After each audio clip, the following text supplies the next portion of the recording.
Binigyan ko lang kanina. And guys, ang hayop humingi ng pagkain. Binigyan ko nito. Marami na siya na nangangalapit siya. Sabihin, nakukupo siya. Hihingi siya ng pagkain. Kaya yung ibang mga tao dyan, kapag may mga hayop na humingi sa inyo, pumapasok sa bahay, huwag niyong saktan. Bigyan niyo ng pagkain kasi yung pagkain, kailangan din nila, di ba?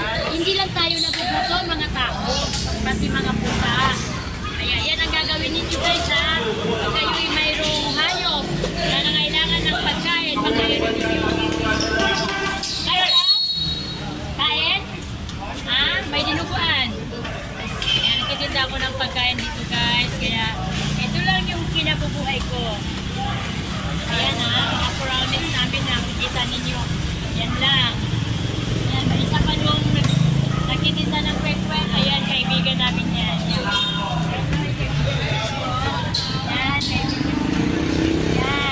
Nagtitinda niya.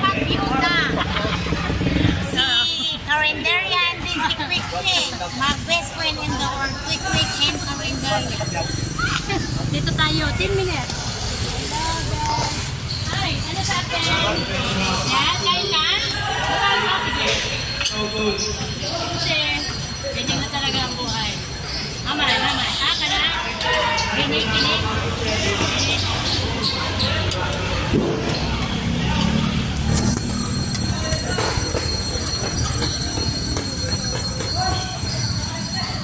Kunan mo rin siya.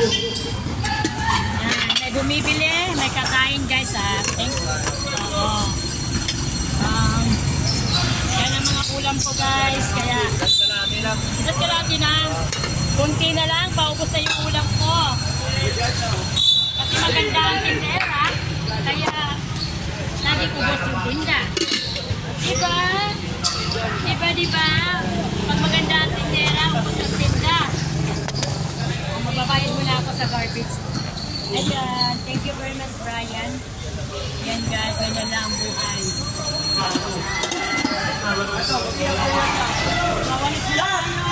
Kailangan natin maglinis ito sa ating public surrounding or public place. Kailangan natin linisin. Yan guys. Saan yung aking ano natin?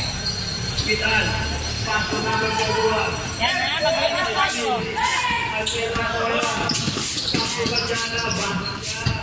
Alam mo dito sa lugar namin guys, may hingga. Ayan ang mga basketball player. Ayan ang basketball player, iba't-ibang mga barangay yan guys. Yan. Yan na. Mahilo ang mga maninood. Ayan na. Maninood tayo.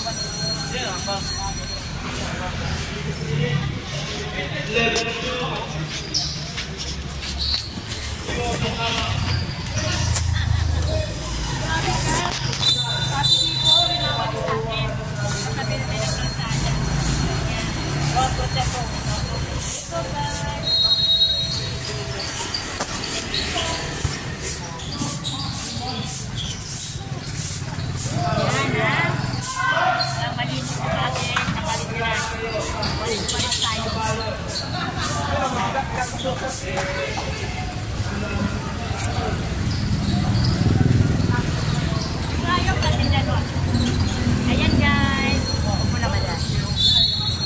Ayan na. Ayan na yung aking mother. Nakatunga. Nakatingin sa akin, no? Oops! Ayan, may customer ako nag-isa. Yan aking customer ito. Isa lang. Ayan ang hayop na sinasabi ko sa inyo kanina. Nangangalabit yan siya kapag may kumakain dito sa aking karinderya. Tingnan nyo guys yan. Yan, di ba? Kitang-kita nyo. Pinakalapit niya yung mama na kumakain. Yan ha, yan. Yan o, kakalapitin niya yan. Hihingi siya pagkain. Ayan siya pagkain guys. Ayan o. Yan, binigyan siya. Hihingi siya pagkain. E mamaya pag ano yan, nagugutom na naman yan siya, babalik naman yan sa akin. Mabuti, pupunta sa bahay ko yan. Pag nandito ko sa tindahan ko, nandito naman siya.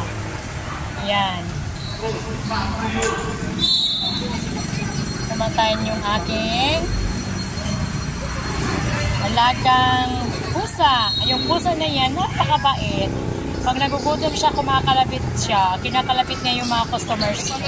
Hingi siyang tinik, hingi siya pagkain. Ayan, balik na naman siya guys. Tingnan niyo yung ating pusa.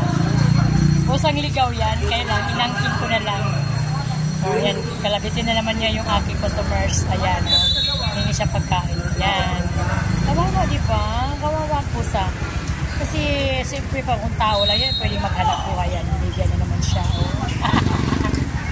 Ayan. Ayan, guys. Ay, pasensya na kayo, mga subscribers ko, sa lahat ng manunod ng aking YouTube channel. Huwag kayong magkatumilig manood sa aking YouTube channel. I-subscribe ninyo ako, Bibet Gabasa. And thank you very much. Huwag kayong matubili kasi dito kayo makakakuha ng mga aral kahit papaano. Pasensya na. Paki-like, share, and subscribe. Thank you very much.